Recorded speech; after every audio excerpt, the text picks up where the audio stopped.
BFM Patrimoine, l'émission 100% placement sur BFM Business. Jean-François Fiatre en plateau. Bonjour Jean-François. Bonjour Stéphane. Directeur éditorial de Marché Gagnant. Le sujet de la semaine, Choupinette ne sera peut-être pas candidate. Ouais, exactement. Vous savez, pour être candidat à la présidentielle, il faut ces 500 signatures et se déclarer, notamment en déposant une déclaration de patrimoine. La date est fixée à demain à 18h. Donc je voudrais mettre fin à un faux suspense. Je ne serai pas candidat, mais du coup, je vais en profiter pour faire des propositions en matière d'épargne. Alors pourquoi on fait des propositions en matière d'épargne quand on n'est pas candidat? Eh bien, tout simplement parce qu'en pareille situation, on peut dire ce que l'on pense et non pas ce qui est susceptible de rapporter des voix. Donc moi, comme je ne suis pas candidat, je m'en moque, je peux faire mes vraies propositions. Par quoi on commence? Allez, je vous propose de commencer par le placement préféré des Français, c'est-à-dire l'épargne réglementée. Pour mémoire, 80% des Français ont un livret A. Ouais.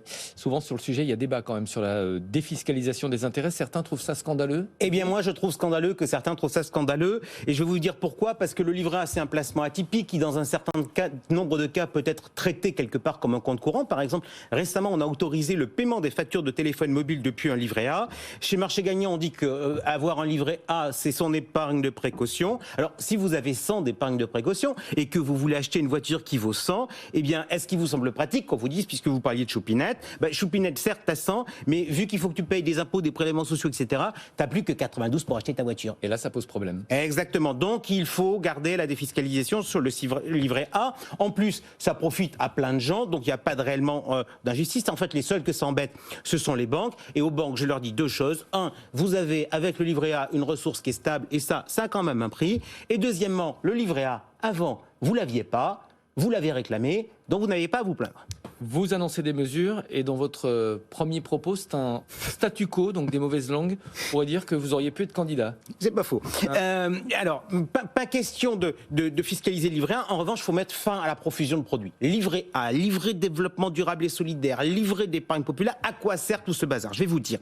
À faire du multi-équipement dans les banques. À Choupinette, on lui dit « Ah, t'as un livret A? Dis donc, est-ce que tu penses que ça serait pas une bonne idée d'avoir un LDDS ?» Et du coup, une vente de fait et un taux d'équipement multiplié par 2. Mesure numéro 1, un seul produit d'épargne réglementée, vous l'appelez livret A, DDS, épargne populaire, ESG à vocation sociale, ce qui vous fait plaisir. Ouais, mais là, vous mélangez des produits qui ont des taux de rendement très différents, c'est un peu l'arnaque. Non, alors, sauf si on nivelle. La remarque est intéressante. Allez, on attaque. Mécanisme de fixation du produit. 1. Comment le taux doit être fixé? On va s'arrêter 2 secondes, on va tirer les leçons du passé, avec la formule de calcul, avec une possibilité de dérogation. On va être honnête. Historiquement, c'est une source de clownerie politique. Donc, je suis favorable à une formule stricte, sans effet dérogatoire. Comme ça, le gouverneur de la Banque de France et le ministre gagneront du temps pour travailler. On les verra moins 2 fois dans l'année sur les plateaux télé. Révision semestrielle, donc, comme aujourd'hui. Non, la dernière formule, en fait, elle me reste à travers la gorge. Pourquoi? Parce qu'on a prévu une indexation avec une moyenne semestrielle. Et en fait, ça, en pareil de hausse de taux, on apprend ça à l'école, c'est l'effet d'inertie. Donc arrêtons de prendre Choupinette pour une idiote. Elle est parfaitement capable de comprendre la variabilité du taux du livret A, d'autant qu'à mon avis, vu le niveau des taux aujourd'hui, personne n'escompte ses intérêts futurs pour anticiper sa consommation. Donc on révise tous les trimestres et ça nous permettra d'éviter le psychodrame 2 fois par an qu'on a aujourd'hui. Et donc votre livret A, DDS, ESG à vocation sociale, il va peut-être falloir lui trouver un nom un peu plus compact. Est-ce qu'il est ouvert aux enfants? Non. Le livret A pour les enfants et les petits-enfants, c'est une escroquerie intellectuelle. Si on considère que le livret A, ça sert à financer l'épargne de précaution, est-ce que vous avez déjà vu un gamin qui se dit je vais payer ma facture de mobile ou je vais payer ma tétine avec mon livret A? Non. Donc, en pratique, le livret A accessible aux enfants, ça sert à quoi? Ça sert de permettre aux établissements financiers de récupérer à moindre coût du contact client. Or, Stéphane, je suis favorable à une concurrence éclairée, donc je suis contre le livret A pour les enfants. Et quant aux parents qui multiplient les enfants pour multiplier le livret A, je dis ça de manière excessivement provocatrice, je dis qu'en termes de devoir de conseil, ce n'est pas un bon encouragement qu'on leur fait. Et évidemment, vous n'allez pas faire plaisir à tout le monde. Que dites-vous aux porteurs d'un livret d'épargne populaire à qui vous vous apprêtez à sucrer une partie de la rémunération? J'ai pas dit ça. En fait, le modèle actuel, c'est selon votre situation, vous devez souscrire des produits différents, livret A, LDDS pour tout le monde, LEP pour ceux qui sont faiblement imposés, et de toute façon, in fine, ce sont les mêmes qui payent. Là, on est dans un système franco-français de base, c'est-à-dire incompréhensible et inefficace. Mais pour avoir une telle constance, je pense qu'il doit y avoir des écoles. Moi, je dis, on part du principe qu'on a un client qui souscrit un produit, qu'il a une rémunération déterminée sans contestation possible et sans effet de manche de la part de la Banque de France et du gouvernement. Cette rémunération, dans le cadre actuel, elle est payée au prorata de la ressource entre le fonds d'épargne, la caisse des dépôts, et les banques de l'autre côté. Grosso modo, aujourd'hui, c'est 60-40.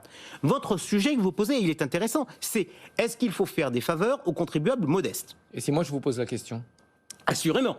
Assurément. Pourquoi? Parce que je suis favorable à une épargne populaire et je suis favorable à encourager tout un chacun à pouvoir mettre de l'argent de côté. Donc oui, il faut une rémunération différente, et ça, je vous propose de la faire à travers un bonus, une prime, comme on a eu par exemple la prime inflation. Et je le dis d'autant plus que je pense qu'on n'arrivera pas à avoir un accord pour avoir une formule de livret A qui permette le maintien du pouvoir d'achat. Or, pour les gens qui n'ont pas beaucoup d'argent, il faut effectivement plaider pour le maintien du pouvoir d'achat. Donc, moi, je dis il faut que ce soit une prime. Quand je parle de prime, je dis il faut poser la question du financeur. Et moi, je vais vous faire un truc de fou. Je ne comprends pas pourquoi aujourd'hui, c'est les épargnants à travers le fonds d'épargne et les banquiers qui payent le surplus de rémunération du LEP, alors que l'État, sans aucune difficulté, va financer de la défiscalisation pour l'épargne retraite pour des gens qui ont de l'argent. Je trouve que c'est n'importe quoi. J'espère qu'on n'a pas 110 propositions parce que l'heure tourne. Une petite? Allez, non, j'en ai une quand même sur laquelle très rapidement. On a parlé du court terme et on a un peu parlé de l'inflation.